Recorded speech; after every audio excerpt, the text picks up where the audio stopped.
Assalamualaikum warahmatullahi wabarakatuh. Saya Ahmad Saputra Akhyar, NIM 2018-053-0054. Di sini saya akan menjelaskan sebuah jurnal yang saya review, yaitu tentang pornografi dalam film analisis resepsi film Men, Woman, and Children.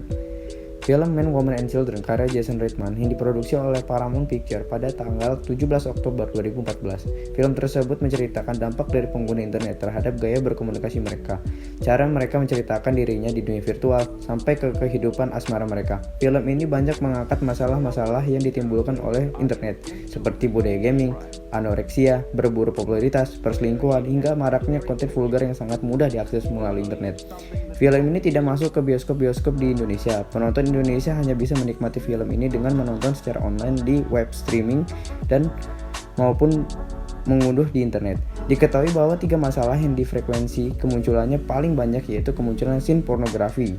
Dalam film tersebut sebanyak 14,78%, tracking 11,26%, dan anoreksia 8,40%. Data tersebut memperlihatkan bahwa bagaimana dampak dari internet sangat berpengaruh terhadap besarnya masalah pornografi yang diperlihatkan dalam film tersebut.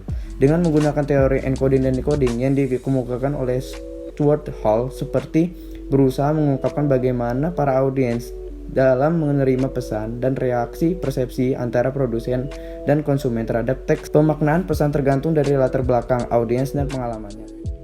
Dalam teori ini, Hall mengemukakan proses komunikasi, yaitu encoding dan decoding, yang dilakukan oleh media dan audiens. Sebuah film dapat berperan sebagai perantara dalam komunikasi atau bisa dikatakan sebagai komunikator. Hal ini dikarenakan sebuah film dapat langsung berhubungan dengan para penontonnya. Dalam film tersebut, ini di mana terdapat gambar, kata-kata, dan tulisan yang dimaksudkan oleh sutradara untuk menggambarkan realitas kehidupan masyarakat modern di saat ini, yang sangat tergantung dengan adanya internet, yang sebenarnya seperti dua sisi koin yang memiliki dampak positif maupun negatif yang mengintai penggunanya.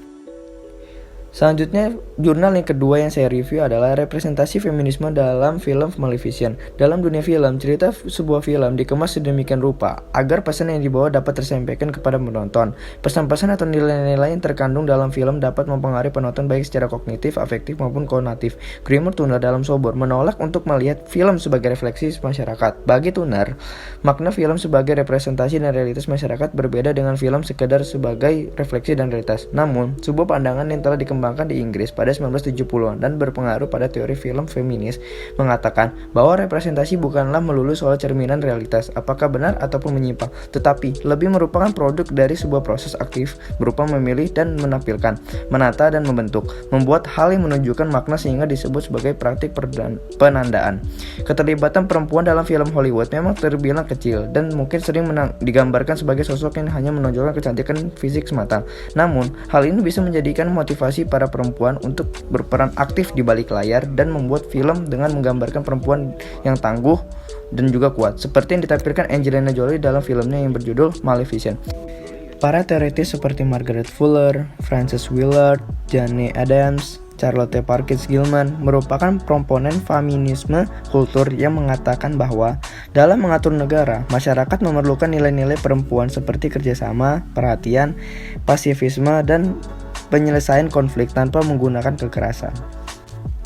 Mungkin itu saja yang bisa saya sampaikan. Kurang lebihnya saya mohon maaf. Wabillahi taufiq wal hidayah. Wassalamualaikum warahmatullahi wabarakatuh.